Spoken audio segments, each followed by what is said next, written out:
The Raven by Edgar Allan Poe. Read by Mr. Multiverse.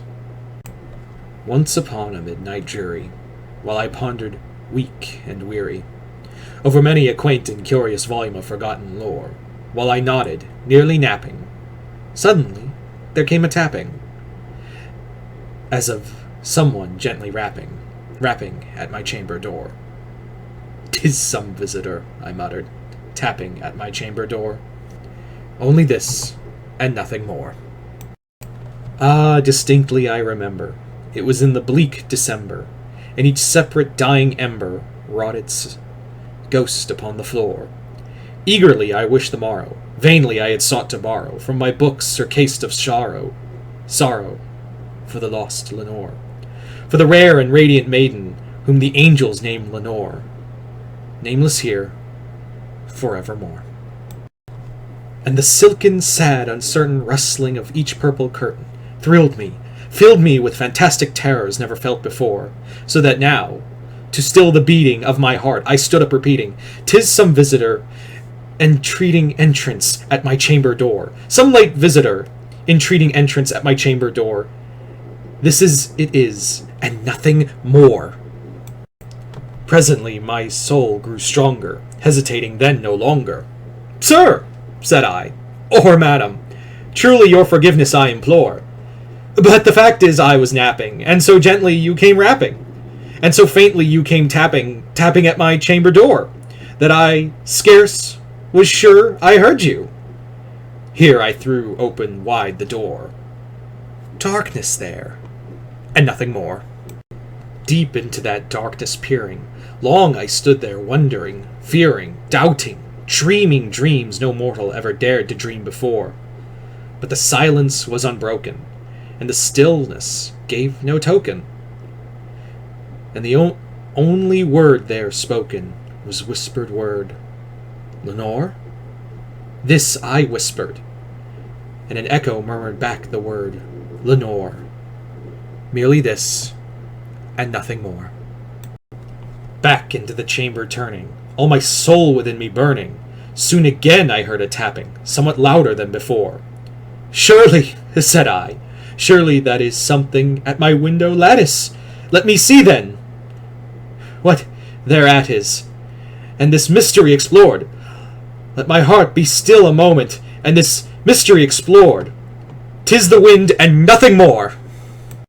Open here I flung the shutter, when, with many a flirt and flutter, in there stepped a stately raven of the saintly days of yore.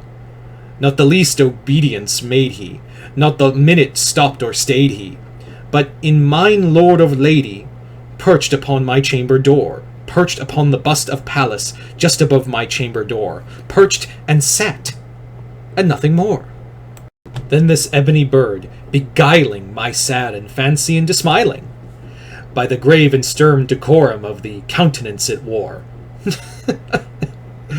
"Though thy crest be shorn and shaven, thou," said I, "art sure no craven, ghastly grim and ancient raven, wandering from the nightly shore. Tell me what thy lordly name is on the night's Plutonian shore."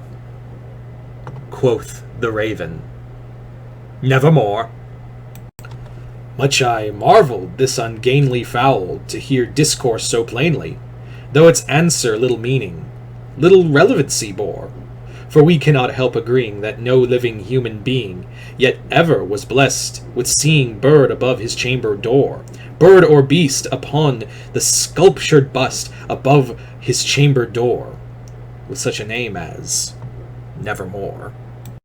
But the raven, sitting lonely on the placid bust, spoke only that one word, as if his soul in that one word he did outpour.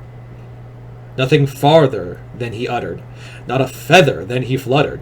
Still I scarcely more than muttered, "Other friends have flown before, on the morrow he will leave me, as my hopes have flown before." Then the bird said, "Nevermore." Startled at the stillness broken by reply so aptly spoken.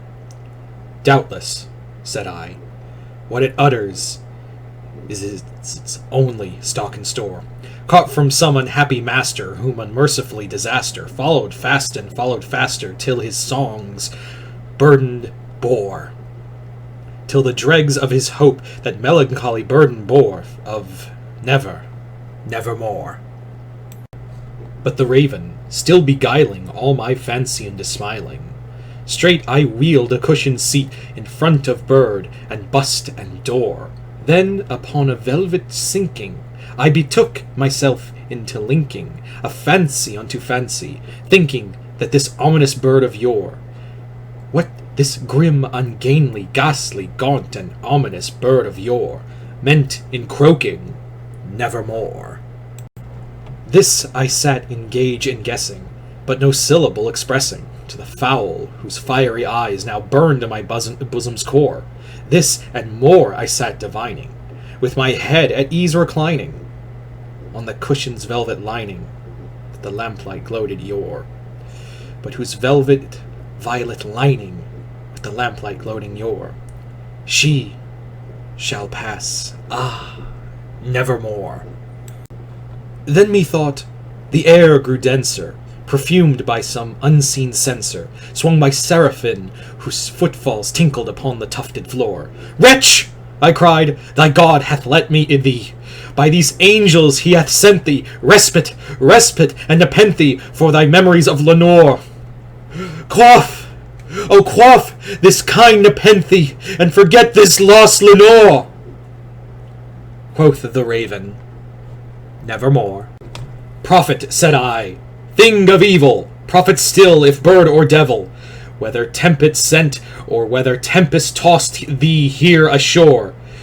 Disloyal yet, all the undaunted, on this desert land enchanted, on this home by horror haunted, tell me truly, I implore, is there balm in Gilead? Tell me, I implore.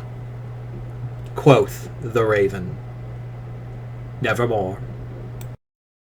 Prophet, said I, thing of evil, prophet still, if bird or devil, by that heaven that bends above us, by that God we both adore, tell this soul with sorrow laden, if within the distant Aden it shall clasp a saintly maiden whom the angels named Lenore. Clasp a rare and radiant maiden whom the angels named Lenore. Quoth the raven, nevermore. Be that word our sign of parting, bird or fiend, I shrieked upstarting. Get thee back into the tempest and the night's Plutonian shore. Leave no black plume as a token of that lie thy soul hath spoken. Leave my loneliness unbroken. Quit the bust above my door. Take thy beak from out my heart, and take thy form from off my door. Quoth the raven, nevermore. And the raven, never flitting, still is sitting